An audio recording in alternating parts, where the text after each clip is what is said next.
Assalamualaikum warahmatullahi wabarakatuh.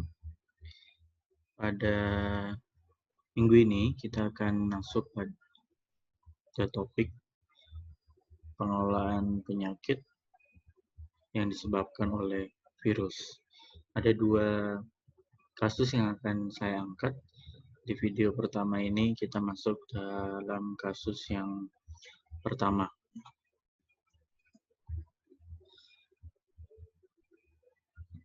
Kasus pertama ini adalah kejadian penyakit pada pepaya yang dinamai papaya ring spot disease yang disebabkan oleh virus dan menyebabkan gejala seperti tampak pada gambar berupa menguning dan vein clearing pada daun-daun yang muda. Selain itu, yang menjadi khas adalah terdapat bercak berwarna hijau tua berbentuk cincin pada buah. Selain itu, pada daun juga terdapat bercak berwarna kuning dan garis-garis berwarna hijau tua pada batang dan juga pada tangkai daun.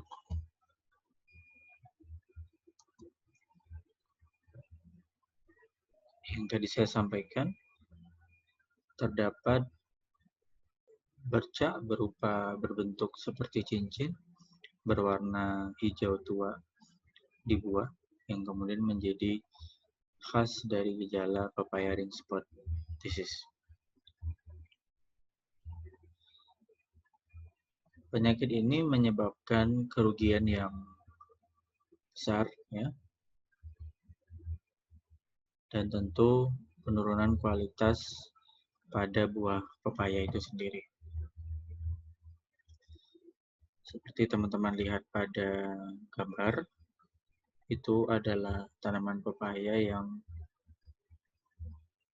kebanyakan terinfeksi papaya ring spot disease.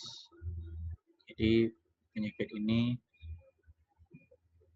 dapat disebarkan oleh serangga apit sehingga bisa menyebabkan kerugian yang cukup besar pada kebun pepaya.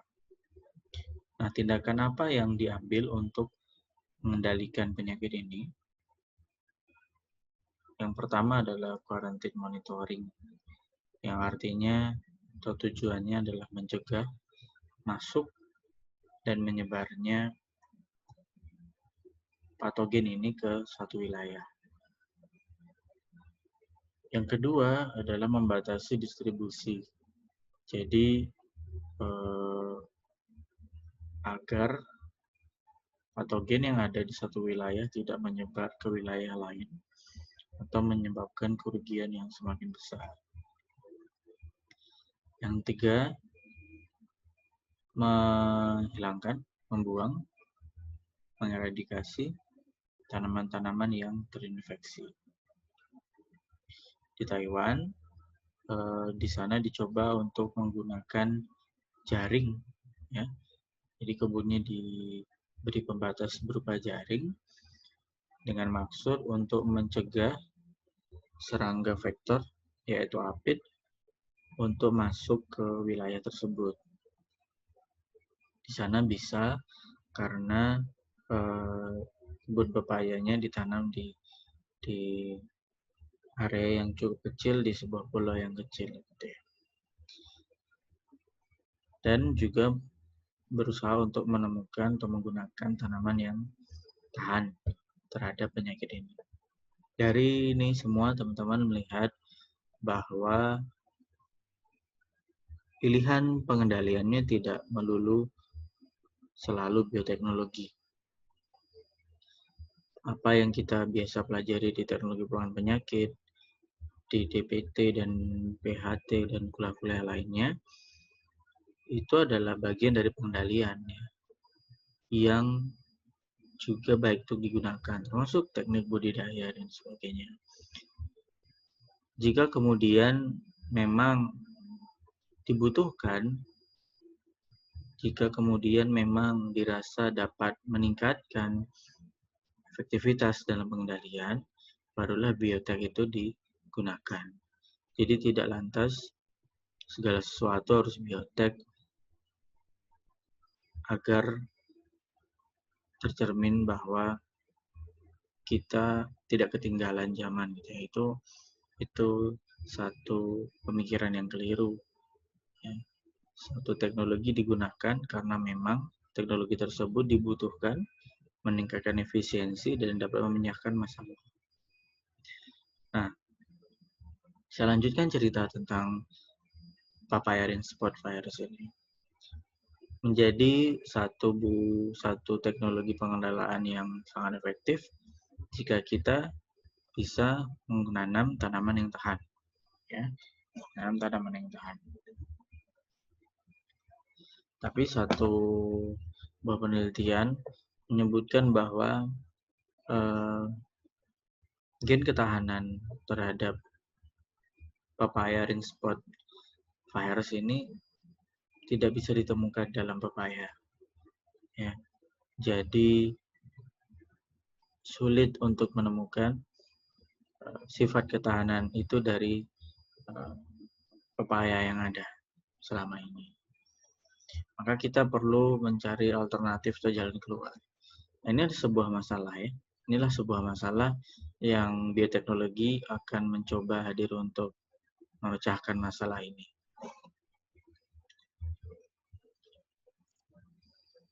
Pendekatan pertama yang digunakan disebut cross protection. Ya, sebuah fenomena di mana tanaman akan menjadi tahan ya, setelah diinfeksi oleh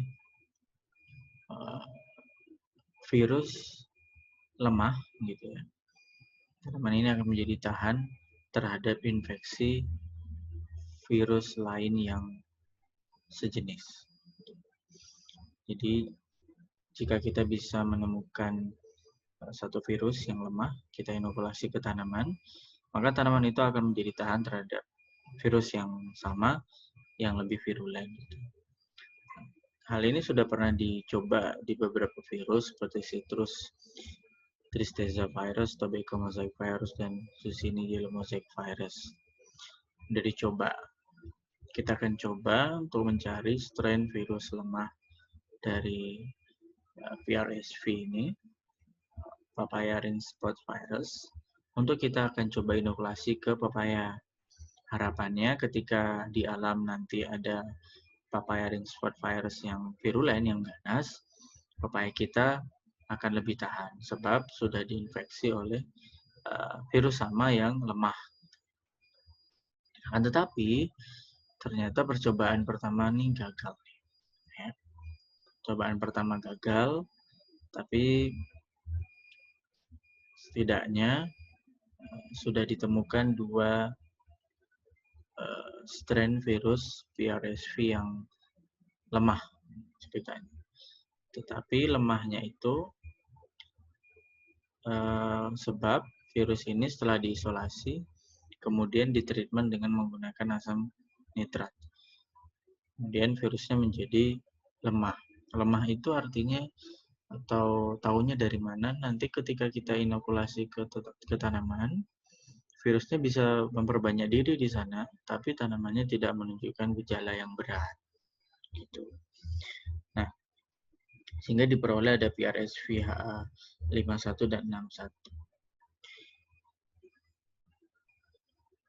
Dari strain lemah itu menghasilkan apa? Menghasilkan pertama penundaan dari keparahan penyakit. Jadi misal parah penyakit itu di waktu X begitu ya, maka dengan penggunaan strain lemah tadi, keparahan itu bisa dihambat dengan waktu lebih dari X gitu ya. Jadi lebih lama. Hal ini memberikan kesempatan bagi petani untuk panen lebih dulu. Kemudian no complete protection from the virus, artinya perlindungan itu tidak berlangsung lama. Pada akhirnya tanaman juga akan mati oleh virus. Nah, yang jadi masalah adalah ya, tidak secara luas diterima oleh masyarakat, ya, karena ada pengaruh samping dari penggunaan strain lemah. Dibutuhkan manajemen yang ekstra ya, untuk mengelola strain lemah, karena dikhawatirkan strain lemah ini kan tidak secara alami lemah. Strain ini dilemahkan ya, dengan asam nitrat. Maka ada kekhawatiran strain ini kembali virulen. Dan yang terakhir adalah ada resistensi nih dari petani karena tidak ingin menginfeksi tanamannya dengan virus. Nah, itulah yang kemudian membuat cross protection ini akhirnya tidak diterima. Walaupun ini sebagai teknologi sudah kita bisa terima, tapi untuk ke masyarakat belum bisa. Mungkin suatu saat teknologi ini akan punya manfaat, karena itu tidak ada salahnya kita mengetahui teknologi ini. Lagi pula di tanaman lain cross protection ini berjalan dengan baik. Nah, teman-teman, tadi kita punya satu masalah di mana kita ingin menggunakan tanaman tahan. Kita coba cari gennya tidak ditemukan di pepaya, itu menjadi masalah kita kedua. Dan kemudian kita coba beri solusi yaitu dengan cross protection, ternyata tidak diterima. Ini menjadi masalah kita yang berikutnya ya, tidak diterimanya cross protection atau virus strain lemah di masyarakat. Oke, kalau begitu kita coba cari lagi solusinya.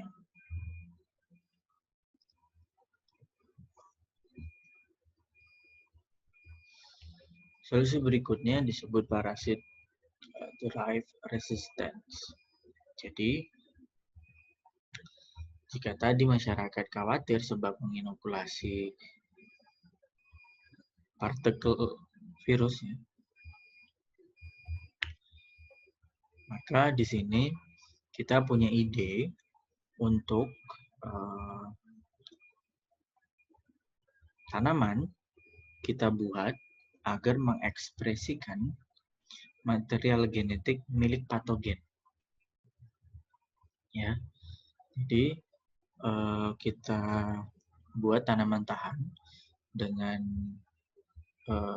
genetic modified, kita modifikasi secara genetik dengan menyisipkan materi genetik milik patogen. Ya, ini udah pernah dilakukan di tembakau untuk tembakau mosaik virus dan cukup baik, gitu ya. Artinya tanaman tobacco-nya akan punya gen yang sebelumnya dimiliki oleh TMV dan tanaman akan mengekspresikan gen itu, menyebabkan tanaman menjadi tahan terhadap TMV.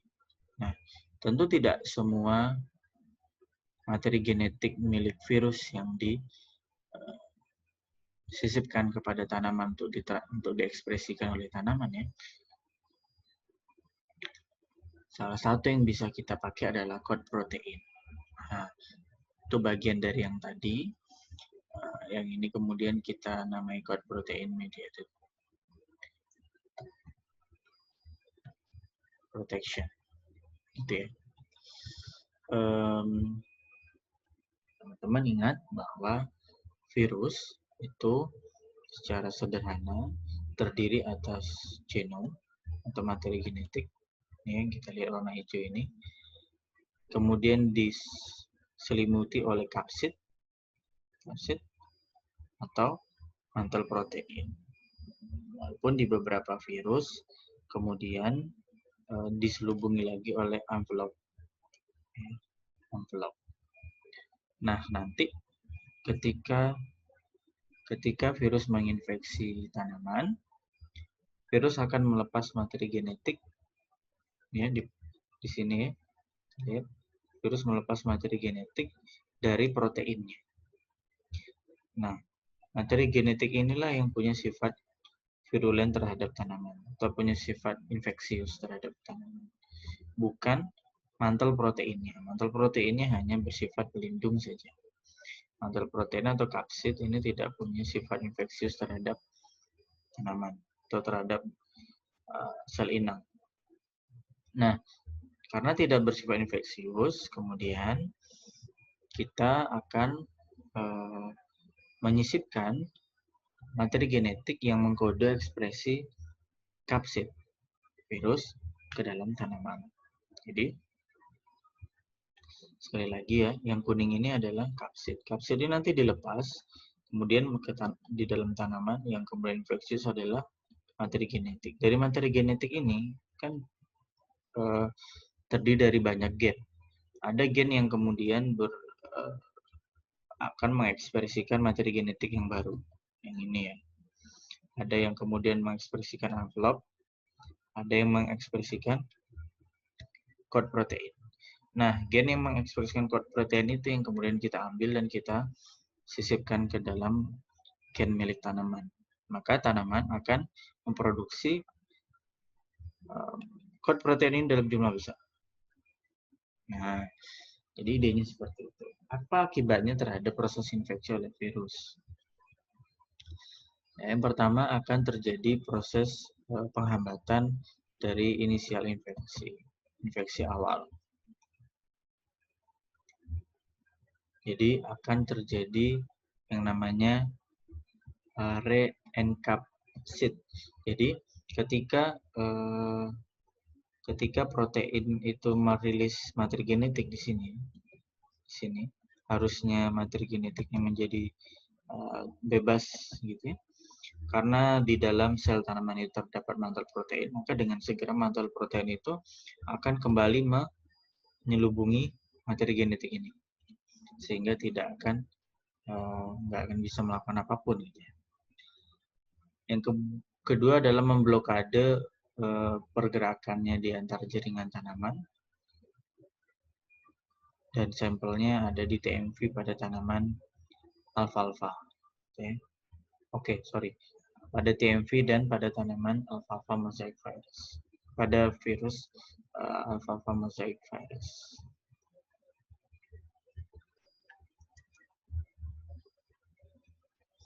Nah, akhirnya kita coba kode protein ini untuk mengatasi papaya ring spot virus dan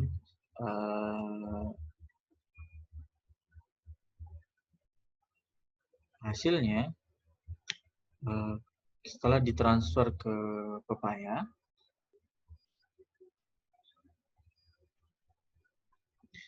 di sana memiliki ketahanan yang tinggi terhadap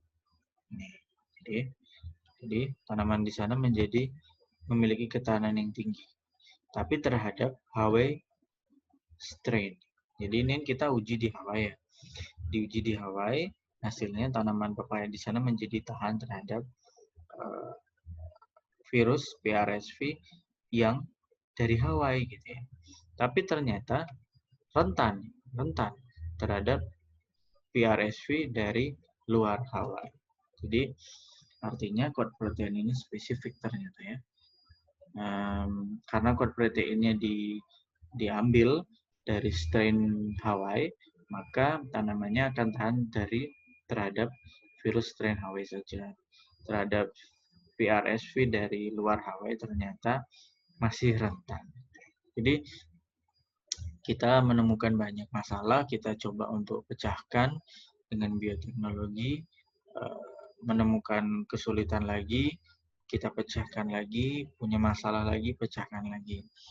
Artinya sebetulnya ada satu konsep penting dalam penggunaan teknologi, ya, selain yang pertama adalah teknologi diawali dari masalah, yang kedua adalah kita tidak boleh berpuas diri atas teknologi yang kita gunakan, karena setiap saat selalu ada peluang untuk melakukan perbaikan atau membuatnya lebih baik dan semakin baik. Maka selalu temukan celah ya, di mana sih ada hal-hal yang masih kurang dari setiap teknologi yang kita temukan. Di sini penelitinya mengajarkan kita bahwa setelah dia temukan tahan sekali dengan strain Hawaii, dia tidak puas diri ya. Dia cari apakah ini masih punya peluang untuk dilakukan perbaikan. Ternyata benar, PRSV dari luar Hawaii masih bisa menginfeksi tanaman pepaya tersebut. Maka ada masalah baru lagi untuk kemudian kita pecahkan kembali. Gitu. Terus seperti itu. Ya, seperti itulah penggunaan bioteknologi seharusnya. Berbasis pada masalah, dan setiap selesai satu masalah tidak kemudian berpuas diri, terus melakukan mencari peluang-peluang untuk melakukan perbaikan, kemudian mengatasi perbaikan itu terus dan terus. Konsep ini dinamakan Lean. Ya, kalau teman-teman tertarik dengan ini, teman-teman bisa search di YouTube banyak yang belajar tentang Lean. Nulisnya L, E, A, dan N. Itu Lean. Konsep Lean itu adalah konsep untuk selalu menemukan perbaikan efisiensi dalam penggunaan teknologi. Ini adalah materi kedua, akan saya taruh di video yang kedua. Sekian untuk video yang pertama. Assalamualaikum warahmatullahi wabarakatuh.